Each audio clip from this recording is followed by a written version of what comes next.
Hello, my name is John, and today we'll be reading Explaining American Leftists, Part 1, by Prager on Townhall, posted July 10th, 2018. As I watch a great number of my fellow Americans and virtually all of the mainstream media descend further and further into irrational and immoral hysteria, regularly calling the President of the United States and all of his supporters Nazis, white supremacists, and the like, harassing Republicans where they eat, shop, and live, ending family ties and lifelong friendships with people who support the President, declaring their opposition to Trump and the Republican Party the resistance, as if they were American reincarnations of the French who fought real Nazis in World War II, and so on. I ask myself, what is going on? How does one explain them? Here are some answers. Number one, naive. Many Americans are naive about life, about good and evil, and about America. They don't realize how rare America is and how good they have it.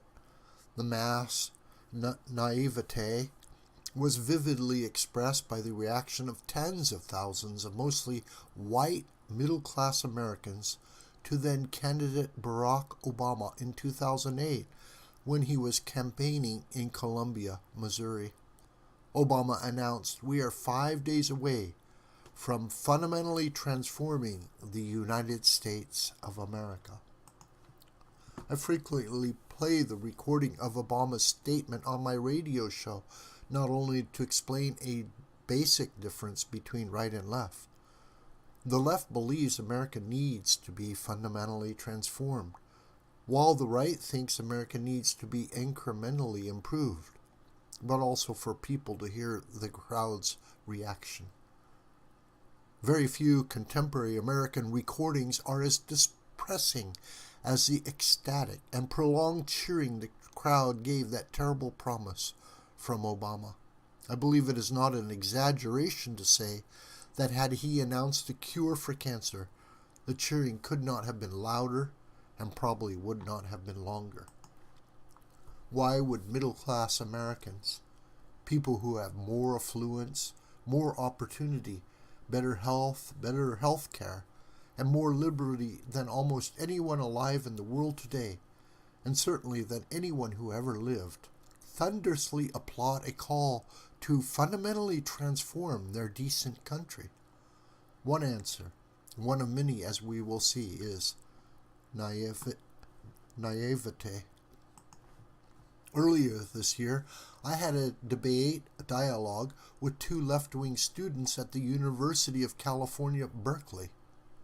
I thought debating left-wing students rather than giving a speech would accomplish two objectives: deter left-wing protesters from disrupting my appearance, and enable young people at Berkeley and around the world via the internet to hear differences between right and left clearly spelled out.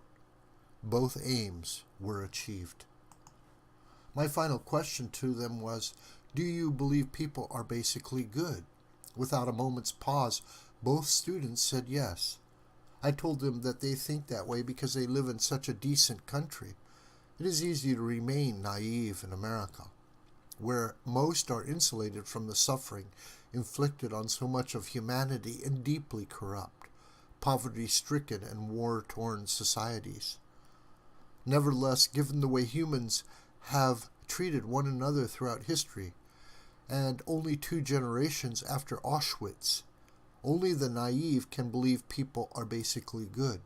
And since no Western religion, i.e. any religion based on the Bible, has ever posited that people are basically good, this naivete is abetted by secularism, which allows for the pursuit of knowledge but destroys wisdom. Only the naive, or willfully ignorant, could equate support for Donald Trump with Nazism. Are most Israeli Jews Nazis? Are a third of American Jews, Nazis? Many on the left would probably answer yes, which gives you an idea how mean and sick many on the left are. Number 2, boredom. Boredom, at least in our time, is the most overlooked source of evil. In the past, before people went to college and abandoned religion, the two greatest reasons there is so much moral idiocy in our time, people knew how dangerous boredom was. Idle hands are the devil's workshop was a commonly used aphorism that couldn't even make sense to most young people today. By bored, I am not referring to a lack of things to do. There is more opportunity to do and experience things today than ever before. By bored, I mean a deep boredom of the soul, what the French call ennui. This is the boredom that emanates from a lack of purpose and a yearning for excitement. The combination of affluence and secularism produce boredom as surely as a combination of hydrogen and oxygen produces water. Without affluence, people have a built-in purpose, obtaining food and shelter, supporting oneself and one's family, etc. And religion, with or without affluence, likewise has always provided people with meaning. Without religion, therefore, purpose is often lost. Add to that the number of people who are not married and do not have children, also a result of the combination of affluence and secularism, and you remove another universal source of meaning. A disproportionate percentage of those on the left, not traditional liberals, do not lack for material needs, have no religion, and are single or childless. These left-wing screamers you see in restaurants, the left-wing mobs on the campus, the left-wing antifa thugs, and the left-wing Black Lives Matter demonstrators who close down bridges and highways, do not generally consist of married people with children who attended church the previous Sunday. These people find this lack of purpose assuaged by leftism. It provides meaning and excitement, a very heady combination. These are a few explanations. In part 2, I will offer others. This video is a production of the School of the White Crane, and my name is John Brooker. You could reach me through commentary on this video or through my Gmail listed here. Please share this video with family and friends and on social media.